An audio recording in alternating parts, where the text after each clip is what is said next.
YOLO everybody, Avian here. Happy Friday! Well, yes, I'm here and I'm doing a speak on it. And I will be doing a few of these every now and then to speak on certain topics and blah blah blah. Well, for those who want to hear me talk, stay tuned. So, what I'm going to speak on is a situation that happened mid-September. Yes, I know I'm late, but better late than never. And I'm always fashionably late, darling, because I love making an entrance. No, I'm just late. Anyhow, so it's about this clothing company called LPA. I'm sure many of you have heard of them, especially after this backlash that they received and everything.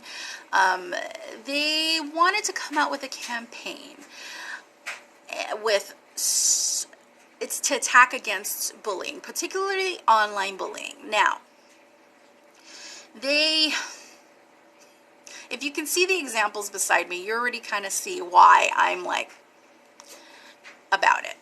So I'm not here to attack them. I'm not. They've since canceled the campaign. They've apologized and explained what their mission was, their modus operandi was. And I totally get it. I completely get what they were saying. And, but a lot of people came at them like really angry. And it was kind of like, whoa. Some people joked about it and like, you know, gave a sarcastic little clap back type of thing, like Tess Holiday, I love you. I liked her, the way she did it. She went about it gracefully and funny. But that wasn't the only comment, by the way. That wasn't the only comment they chose. They chose a few. Like I said, 5. Too Bony to Be Bones, another one against feminism, and a couple others. But this one in particular got the most attention because if you can see, it says, being fat isn't beautiful, it's an excuse.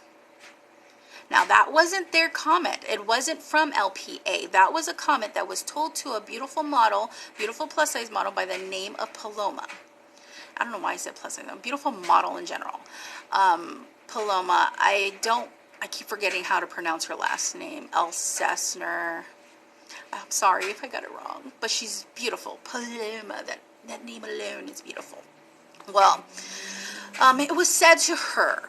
And if you can see underneath the quote, it says, as said to Paloma. And it says like her IG handle, I believe it is, or something like that. As said to, and then her name and her handle, how to, you know, find her and everything, which was cool. But if you can see, it's really small. It's really tiny that it's barely noticeable. So that right there should have been red flag. Red flag number 1, because you can barely see it. You should have probably put it on top, enlarged the font a bit more, and then underneath the quote, put something like a hashtag, like hashtag fight against online bullying, or fight against toxic narratives, or whatever, or claim back toxic narratives, because that's what they were trying to do. Because that's what it's a way. It's a good way. Because I'm the most sarcastic person you will probably ever meet. I am the most self-deprecating person that you probably ever meet. So I totally get what they were trying to do. They just went about it a bit wrong. Now the second red flag, if you can see, I know you notice, it's a quote about being fat. And you put, although beautiful, a skinny model. Yeah, why?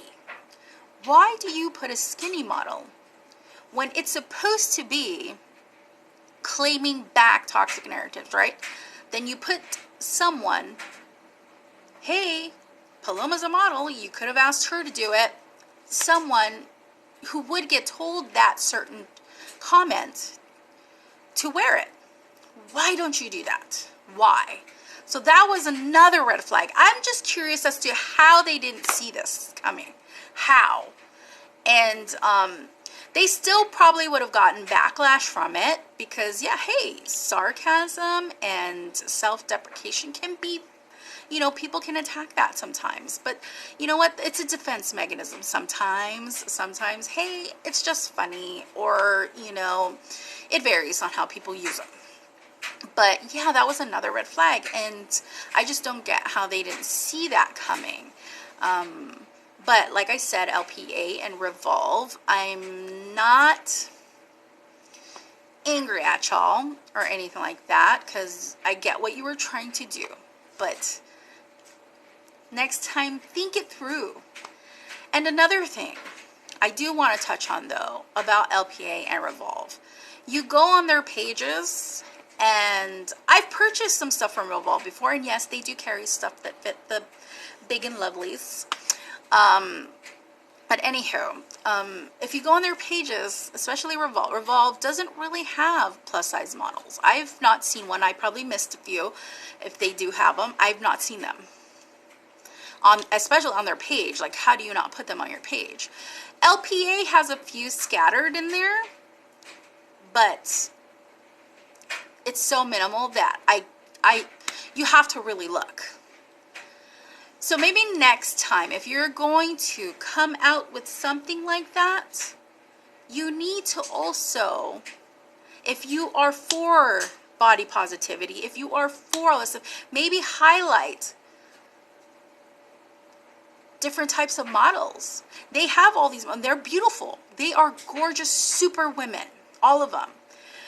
But if you want to fight against this, maybe be a part of it by actually showing it in action through your company, instead of just trying to do this campaign to bring attention to your company.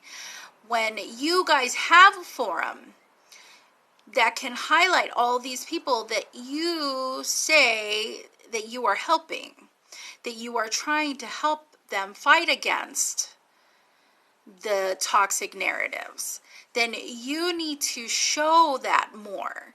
Have a more diverse selection of models, you know, and not just size, but age, ethnicity.